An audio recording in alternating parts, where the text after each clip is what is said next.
Hello అండి, ఈరోజు మనం గోబీ మంచూరియా ఎలా ప్రిపేర్ చేసుకోవాలో చూద్దాం. అది వచ్చేసి క్యాలీఫ్లవర్ తోటి చేస్తున్నాను నేను. మీరు కూడా చేసుకోవాలనుకుంటే ఈ టిప్స్ ఫాలో అవ్వండి. ముందుగా స్టవ్ మీద కుండ పెట్టుకొని కుండలో క్యాలీఫ్లవర్ ముక్కలు వేసుకొని వాటర్ వేసుకొని ఒక 70% వరకు ఉడికించుకోవాలి. ఇదో ఇట్లా ఉడకాలి, సగం వరకు ఉడకాల. ఇప్పుడు ఆ ఉడికిన ముక్కలను బొక్కల గిన్నెలో వేసుకొని వడగట్టుకోవాలి.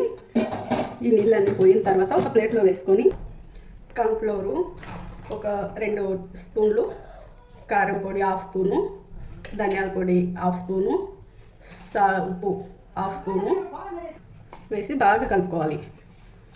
పిండి అంతా ముక్కలు పట్టేటట్టు కలుపుకోవాలి. ముక్కలు కొంచెం పెద్దగా ఉండేటట్టు చూసుకోవాలి, అప్పుడు విరిగిపోకుండా ఉంటాయి ముక్కలు. ఇందులో నీళ్ళు ఏం వేయనవసరం లేదు, ఎందుకంటే ఇందాక ఉడికించుకున్నాం కదా, అప్పుడు అందులో ఉండే వాటరే సరిపోతాయి. మీకు అవసరం అనుకుంటే రంగు పొడి వేసుకోవచ్చు. నేను ఇంట్లో వాళ్ళ కోసం చేసుకుంటాను కాబట్టి నేను రంగు పొడి వేసుకోలేదు. మీకు కావాలంటే వేసుకోవచ్చు, కలర్ఫుల్గా ఉంటాయి. ఇట్లా పిండి అంతా పట్టేటట్టు, ముక్కలో పట్టేటట్టు కలుపుకోవాలి. కలుపుకునేటప్పుడు కొంచెం చిన్నగా కలుపుకోవాలి, ఎందుకంటే ముక్కలు విరిగిపోకుండా ఉండడం కోసం. ఇప్పుడు స్టవ్ మీద కడాయి పెట్టుకొని అందులో నూనె వేసుకొని, నూనె బాగా వేడి కావాలి. వేడి అయ్యేంత వరకు వేడి చేద్దాం. నూనె బాగా కాగిన తర్వాత ఈ ముక్కలను నూనెలో వేసుకోవాలి. మంట ఎప్పుడు పెద్దగానే ఉండేటట్టు పెట్టుకోవాలి. మంట చిన్నగా పెట్టుకోవద్దు, మంట పెద్దగా ఉంటే తొందరగా అయిపోతాయి. ఈ కొంచెం ఎక్కువగానే వేయాలి.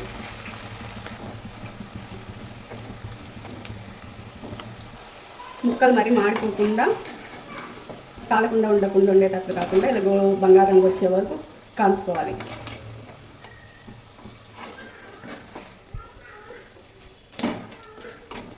ఇప్పుడు ఒక గిన్నెలోకి కార్న్ఫ్లోర్ తీసుకొని ఒక చిన్న చెంచా కొన్ని వాటర్ వేసుకొని కార్న్ఫ్లోర్ కరిగేంత వరకు కలుపుకోవాలి.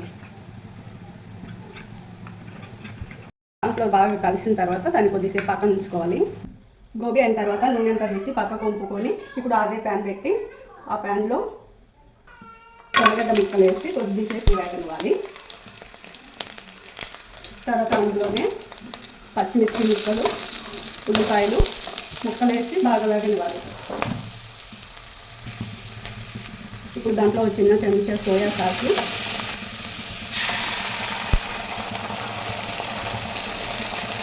టమాటా సాసు వేసి కలుపుకోవాలి. అందులోనే ఇందాక కలుపుకొని అది కార్న్ఫ్లోర్ వాటర్ కూడా యాడ్ చేసుకోవాలి.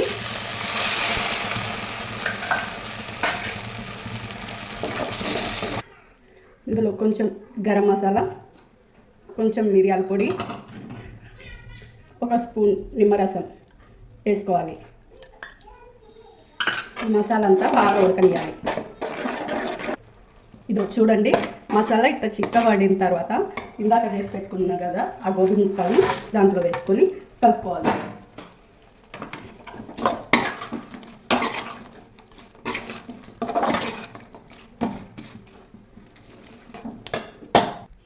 హెల్దీ మరియు ఇంట్లోనే తయారు చేసిన గోబీ రెడీ.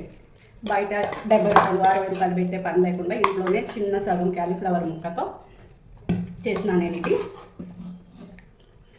బయట కొనుక్కొని ఆరోగ్యం పాడు చేసుకునే కంటే ఇంట్లో చేసుకునేది శుభ్రంగా ఉంటుంది కదా, ఎటువంటి కెమికల్స్ లేకుండా మనకు నచ్చినట్టు చేసుకోవచ్చు. ఎట్టైనా ఇంట్లో చేసుకునేది హెల్దీగా ఉంటుంది కదా. ఇదిగోండి వేడి వేడి గోబీ రెడీ. నా గోబీ మీకు నచ్చితే మీరు ట్రై చేసుకోండి, సబ్స్క్రైబ్ చేసి లైక్ చేయండి. Thank you.